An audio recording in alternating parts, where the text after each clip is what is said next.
Well, time for a quick little update. Um, haven't had too much to done the last couple weeks. Was at Cruise for a Cause a couple weeks ago, and then Cruise with the Car Club last week. So last weekend, and a few other things going on this weekend. So I've been kind of busy, so I haven't had too much. Haven't gotten too much done, I should say, but did want to give a little bit of an update on what had been done. Um, I got the block.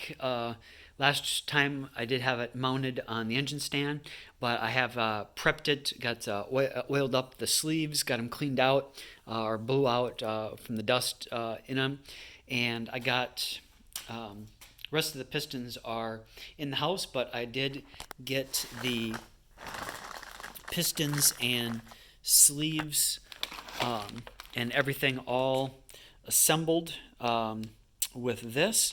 So that I got all 8 of those done. So that is taken care of. One thing, it took me a little bit to figure this out, and actually went over to DCA and had them just confirm with me, but trying to figure out on the rod which side, as they say, has the chamfered edge on it. So I knew which basically side goes out, and then which side should be next to the other piston as they come in. So if you can kind of see, it's kind of hard to see here if I can get it to focus, but sometimes it's kind of hard to tell. But if you look, you can kind of see right there, that edge has got a little bit more of kind of a groove cut in it. Then when I go over to this, looks, you can see there's a tiny little one on there, but this side definitely has a little bit more of one, and it kind of made it nice and easy because it's the side with the label on, which is on it, so that kind of made it kind of easy. But that is, at least for these pistons, some of them when I looked them up said they don't, it doesn't matter which side is which because they don't really have a chamfer end on it, but these Molar ones do, and then you can kind of see it there. So if you were ever trying to look for one or trying to tell the difference there, that's kind of the edge that you would want to be looking at and trying to tell the difference on. And the other thing I got done was I did get the head back. I think I might have just gotten it back. No, I hadn't. I had last time I did an update. It was shipping back, but it wasn't here yet. So I did get the head back with the new valves in it, and they fixed it all on that. So I got that back. So I was able to get the long tube reattached and stuff, and it takes a little bit with those studs right next to the long tubes. Is kind of tight, but I did get those on, which is why I have to have them on before I put it back in the engine in the car. Sucks because it takes a little bit more effort to get everything, the motor and stuff, the engine in with the long tubes on it, but with those studs and in the car, there's just not enough room like there is in like my 91. There's enough room you can pull the long tubes off, pull the engine out, and then when you go to put it back in, then you can bolt everything up. But with this one, with the mod motor just being so wide, the 5.8, you just can't. So I had to put them on ahead of time. But I did get that done, and I got everything else reestablished. Got the little rockers on, and got the cams in, and so I'm pretty much set with that. I do have to check a couple things. Going over the manual from Ford on this. It says when you put them in, you want to have, if I can get it out here, you want to have that pointing down at 6 o'clock, and that way there's not really another mark on here, so I have to probably make one, but it says this pointing down, and then right here, That's what it's talking about. I never noticed that before. Just noticed it now, because it was talking about the keyway should be then at 12 o'clock, and I'm like, there's no keyway on here. So actually, on this one, I had marked it, but now I see exactly what they're talking about. I just missed that before, but it's right there. So I need to turn these a little bit, but with the pressure on the valves, when I turn it, of course, it wants to flip right back. So I actually got a tool I had bought to make this easier, and it actually clamps like onto here, so that way I can get it kind of set where it needs to be, like I said, at the 6 o'clock, 12 o'clock, and then I can clamp it on here, and it will actually hold it in place. So should make it a little bit easier when I'm putting it on and trying to get the chains on and stuff like that in regards to that.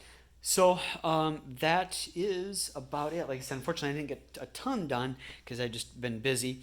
But hopefully, well, with it being fall, car shows and cruises and stuff are pretty much going to be slowing down. So I should be able to get cranking and get a bunch of more stuff done. So the other thing is the bolts, or the studs, I should say, for the mains here. I'm switching out to studs from mains, studs from bolts, as the bolts are just one-time use, so that way, got to take it apart. I don't got to keep trying to order those, which they're expensive from Ford, so I won't have to worry about that.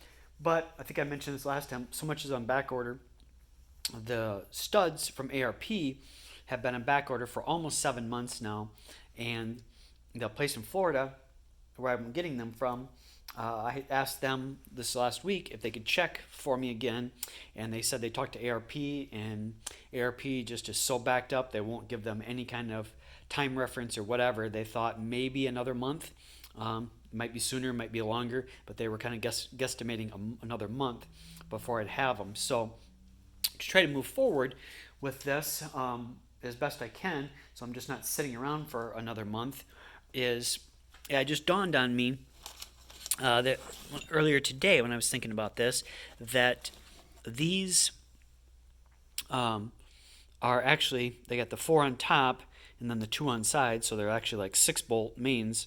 And so the ones on top here are the ones that I am waiting on for the studs, but I do have ARP reusable bolts for the sides here. So what I think I'm actually going to do is I'm actually going to put the crank in the block and then just use the 2 bolts on the side to kind of help hold it in place, so that way I can put the pistons on and start doing some of that basic stuff while I am waiting for the studs to come in, and then I should be able to put the studs in once that comes in. But like I said, just to kind of hold the crank in place, it should be fine with those, just those couple side bolts should be good.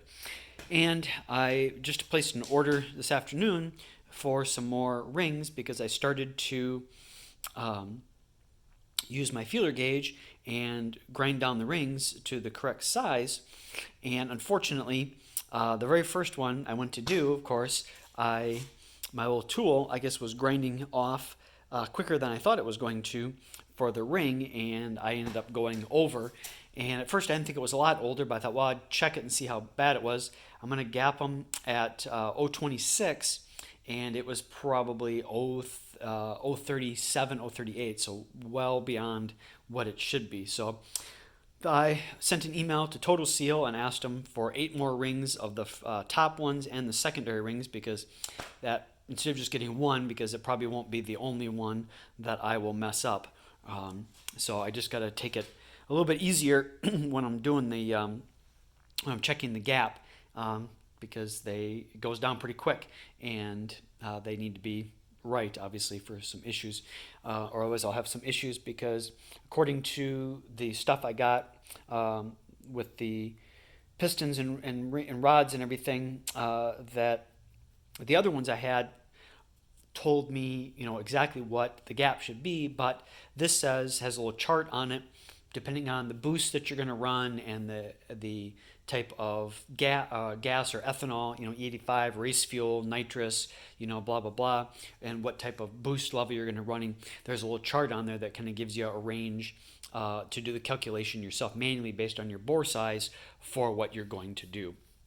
So I did the calculation, and for the 15 to 30 pounds of boost, which I may be a little bit more, but we'll see when I get it turned up. But to start with, I'll be a little bit below 15, probably 13, 14.